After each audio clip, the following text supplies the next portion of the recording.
अंतकाळी एकही नव्हता. 4 पुत्राचा बाप राजा दशरथ मेला तर पाणी पाजायला चौघापैकी एकही नव्हतं. जिथं देवाच्या बापाची ही अवस्था झाली तर आपल्या पप्पाचा हिशोब कशात लावता. मग कोणी असू द्या. युगान योगीचे लाडके प्रेमी भक्त संत शिरोमणी नामदेव महाराज यांचा काकड्यातला असल्यामुळे सर्वांच्या पाठातला.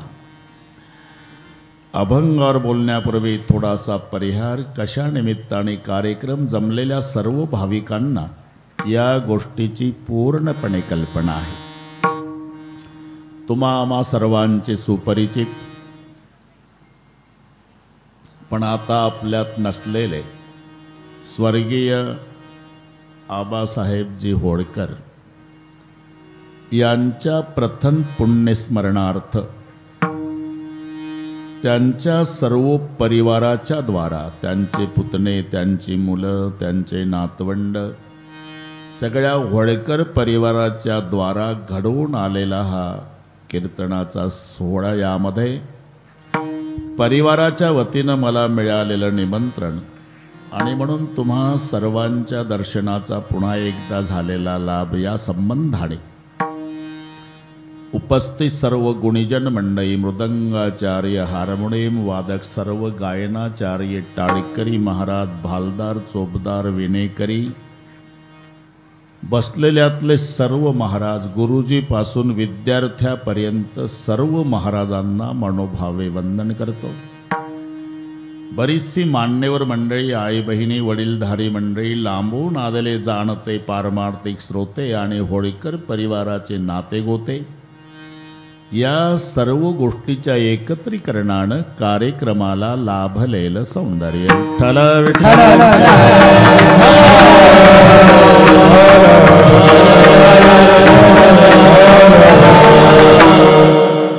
उपजे ते नासे,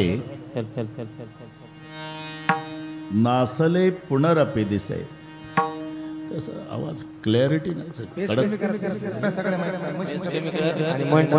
गोड वाटलं पाहिजे लोकांना, ते शब्दच कळत नाही.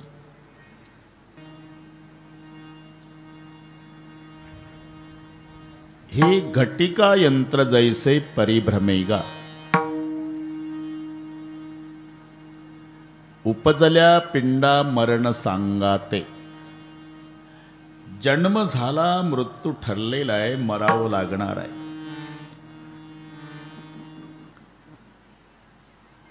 याच्यात कोणाचंही दोमत नाही. आएगा सो जाएगा, राजा रंक फकीर. आणि गुरुजी इथे वशिलेबाजी चालत नाही. बाकी कुठेही लावा वशिला, जगताप पाटील, इथं नाही जमत वशिला. मातुलो यस्से गोविंदम पिता यस्से धनंजय. अर्जुनासारखा वीर ज्याचा बाप होता आणि भगवान कृष्णासारखा मामा, अरे त्याचाही बाचा मेला अभिमन्यू. मग आमचा मामा माजी ग्रामपंचायत सदस्य, काही छाती काढण्यात अर्थ आहे का? लेका भगवान मामा असून बाचा मेला. जगन्माता सीता ज्याची सून आहे, देवाचा राजा इंद्र ज्याचा मित्र आहे आणि ब्रह्मांडाचा धनी श्रीराम ज्याचा पुत्र आहे, त्या राजा दशरथाचा विचार करा. 4 पुत्र त्या दशरथा, अंतकाळी एकही नव्हता. 4 पुत्राचा बाप राजा दशरथ मेला तर पाणी पाजायला चौघापैकी एकही नव्हतं. जिथं देवाच्या बापाची ही अवस्था झाली तर आपल्या पप्पाचा हिशोब कशात लावता. मग कोणी असू द्या. पीर मर गए, पैगंबर मर गए, मर गए हकीम रोगी.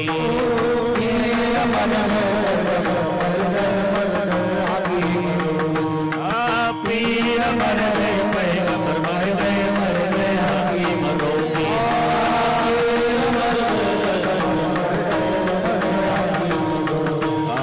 जपी तपी सन्यासी मर गए जिंदा जोगी.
पीर मर गए, पैगंबर मर गए, हकीम रोगी, जपी तपी सन्यासी मर गए जिंदा जोगी। तीन लोग पर छत्र बिराजे, लोटा कुंज बिहारी। कहत कबीरा सो भी मर गए, रहत कौन बिचारी। बस एक दिवस प्रत्येकाला जायचं आहे। मग मानवाचा जन्म मिळाला कशासाठी? पुढचे सर्व जन्म संपवण्यासाठी। याच देहामध्ये गुरुजी ती क्षमता आहे। तैसे येण्याची शरीरे, शरीरा येणे सरे, किंबहुना येर झारे चिरा पडे। आपण पुढचे जन्म संपवायचे एवढं काय येऊन पडलंय? अरे बाबा, जन्मापासून मरेपर्यंतचा अख्खा कार्यक्रम, याच्यावर आजचं कीर्तन होईल। अख्खा कार्यक्रम म्हणजे व्यथा आहे। व्यथा कुठून सुरू होतात? मायच्या पोटात असताना पासून मरेपर्यंत सगळ्या व्यथा। आईच्या पोटात असतानाची व्यथा, गर्भे असता तिला दंड, वरती पाय खाली तोंड, इथून व्यथेला सुरुवात झाली। मायच्या पोटात मुंडकं खाली आणि पाय वर असतात। गर्भी असता दिला दंड, वरती पाय खाली तोंड। नजर चुकीनं एखादं याच्या उलट येतं, त्याला पायाळू म्हणतात बरं का जगताप पाटील। पायाळू नाही तर सगळे डोकाळूच, ते चुकीनं येतं एखादं पायाळू। आणि त्या पायाळूत दोन प्रकार आहे, एक पायाकडून जन्माला येतं पण खाली मान घालून, एक वर बघत येतं। जे पायाकडून जन्माला येतं वर बघत, त्याला आकाशातलं कळतं बरं का विठ्ठलराव, आणि खाली मान घालून त्याला जमिनीतलं कळतं। उगच कळत नाही गुरुजी, त्याच्या डोळ्यात अंजन घालावं लागतं, ते अंजन बाजारात मिळत नाही, तयार करावं लागतं अमावस्येच्या रात्री। काय टवकारला आता कीर्तनापेक्षा, बरं सांगतोच।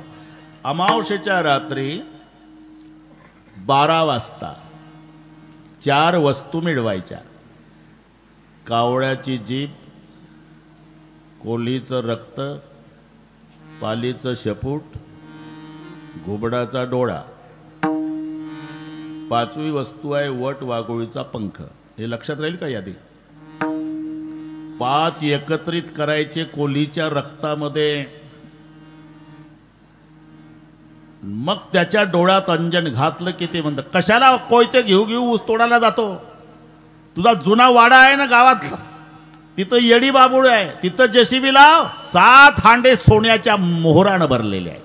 ज्ञानोबारांनी कबूल केलं, पाताळीचे निधान, दाविल किर अंजन, परी होवावे लोचन पायाळाचे, त्याला म्हणतात पायाळू, नाही तर बाकी सगळे डोकळाच आहे। तिथून आणि मग तिथे व्यथा सुरू होतात, त्या ज्याला डोहाळे म्हणतोय आपण। कट्वामल लवन मेळे, गर्भवतीचे पुरती डोहाळे, त्वचे विन गर्भांग पोळे, तेने दुःखे लोळे अति दुःखी। अति खारट, अति तिखट, अति आंबट, अति गरम खाण्याची इच्छा त्या माऊलीला होते। आणि मग ते अति गरम चहा घेतल्यावर तो गर्भाला त्रास होतो। शब्द आहे त्वचे विन गर्भांग पोळे, पोळल्या जातो तो। मग तेने दुःखे लोळे अति दुःखी, त्याला म्हणता येत नाही मम्मी जरा दम काढत जा, एवढा गरम चहा खाली पोळतय मला। त्वचेवी न गर्भांग पोळे, हे मायच्या पोटात असतानाची व्यथा, इथून सुरुवात झाली। मग पुढची व्यथा बाळणपणाची। चांगलं कर्म असेल तर सुरळीत बाळणपण होतं, नाही तर येताची कर्म जाड। पुढचं पाठ आहे तुम्हाला म्हणून सांगण्याची गरज नाही। तुझी मान अडकली, ही बाळणपणाची व्यथा। आणि मग डॉक्टर म्हणतात, पाटील वेळ कमी आहे, लवकर सांगा, बाळ पाहिजे का बाळाची आई? बाळ पाहिजे असेल तर आई जाते, आई पाहिजे असेल तर बाळाचे तुकडे तुकडे करून बाहेर काढतो। ही जंत्रा, एकच ओवी सांगतो, जंत्रातुनी तार, सोनार ओहडी धरोणी कर, तेवी येवणीचे द्वार, निघता बाळका दुःख होय। ते तुम्ही पाहिलं सोनाराच्या दुकानात ते जंत्र, त्यातून लात लावत्या ते दोन्ही इकडे ओढतय तार, तस्स बाळणपणाचं दुःख सांगितलं। जंत्रातुनी तार, सोनार ओहडी धरोणी कर, तेवी येवणीचे द्वार, निघता बाळका दुःख होय। ही बाळणपणाची व्यथा। मग बाहेर आल्यावर बाळपणची व्यथा, काय सांगू द्विजा आता, विष्टा मूत्र हाते चिवडिता भरे सर्वांग समजेना. बरं, बाळपणची व्यथा म्हणजे ते फक्त रडतं.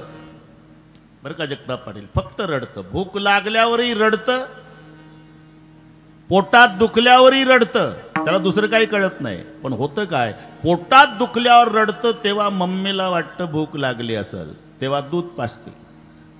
आणि खरं भूक लागल्यावर रडतं, मम्मीला वाटतं याच्या पोटात दुखतंय, तेव्हा औषध पाजते. ही व्यथा. क्षुधा लागली या औषध पाजती, क्षुधा लागली या औषध पाजती, उदर दुखता देती स्तन बळे.